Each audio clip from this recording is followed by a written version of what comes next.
Hello world, welcome back to the Dragon Corps YouTube channel, and here we are again to learn core Java. So in today's lecture what we're gonna learn is we're gonna learn what an object is and how it works. Now guys, in the previous video as I already told you, the overall concept of OOPS is based on a class and object. So how a class works, a class is a logical entity where when we design the structure of a class, we are designing the logic, and when we want it to run, we make an object of it, so it gets into the real life and it works, it runs. All right, so I'm going to be taking an example of what is the need of an object and what is its importance. So let's take an example over here. Let's take a look at the definition first. So what is an object? An object is an instance of a class. That means for that particular instance of time your object is running, that your class becomes a real life entity, that it takes some space into your memory, so your class becomes the object. Now what is an instance? Some people refer it as an object also, so some people get confused with object and instance are same, so they are not same.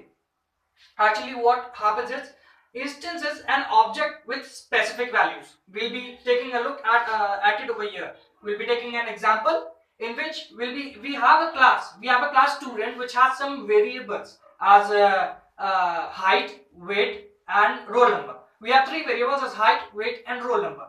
Now I will make one by one, I will make objects of that class, and I'll show you how students are added in that class in form of objects. So I'll be making objects of that student class over here. So let's see. Student. I'm making object of student class, so I'll be taking the class name first, student Abhi. I'm giving it a name equals to new student. Now what I've done here, I've made the object of student class. Now I'll give it some properties. I will be having in that student class, I will be having mainly one method that will set the properties. Like I'll be having three methods because I have three properties. So set height, set age and set roll number. So Abhi dot set height 28. Now I call the method over here which sets the value of the variable height in the student class as 28. So ultimately this object of the student class has a property of height as 28, that is 28 inches or something or so. Now I'll be setting the age. So Abhi dot set age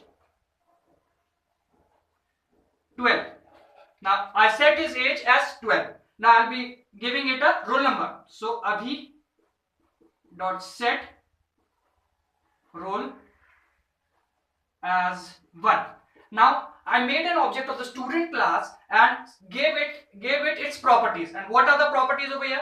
Height. I took three properties as height, age and roll number. So I made the object of the student class and I gave it those properties by calling the methods. And what are the methods? Set height, set age and set roll number. Now how did I call these methods? I called these methods through this name I gave this object. I gave to this object. What is this name? This name is actually referred to as known as reference variable. It is a reference variable object. All the properties of this object is being stored in this variable. So each time when I want to access any property of the student class, so I'll be calling that property through this name. You know, whenever you give a nickname to your to anybody in your relation, anybody to your near one, you call its method. You give him or her some task through his name. As I take the name Abhishek, I want him to go and fetch some milk from the market. I'll be calling as Abhishek, go fetch milk from the market. So I took the name. What name did I take? I take Abhishek as the name. So same is the case with an object. You give this class name, this instance name as Abhi, and call each and every function through this variable. Now what is this variable known as? It is known as reference variable. Remember this guys, it is known as reference variable because this variable refers to each and every property of the student class. Now when you have done all this object making thing, understand this, that you have now made an instance. You have, what is an instance over here? Object with specific values. You have made the object of a student class and assigned it with specific values. What are the values? 28, 12 and 1 as the height, age and roll number. So now it has become an instance, and if I wouldn't have given them values, I would have written them as simple object, that is student Abhi is equal to new student. That would be an object only. That would have been called as object only. Now that I provided it some values, it has become an instance now. So I can differentiate, I can make many objects of the same class, and that's how it works. In a class, if I want to add some students, I will be making many objects, or because in a class there are many students. In a class of any class in which you study, there will be many students. So I'll be making many students with different names. Like I can make student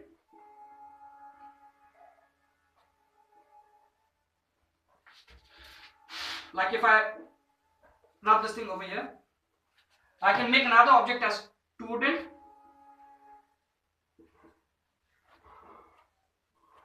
Sumendra equals to new student. Now I made another object named as, I named its reference variable as Sumen. Now if I want to set its properties, I'll be calling those methods again, but with this variable name. So what this reference variable does is, it refers to each and every property of this class, and you set the properties through these methods. It's your wish whether you want to set the properties through this constructor or through these methods. We'll be discussing the concept of constructor later. But for now, I hope you understood the word object and instance, the difference between the object and instance.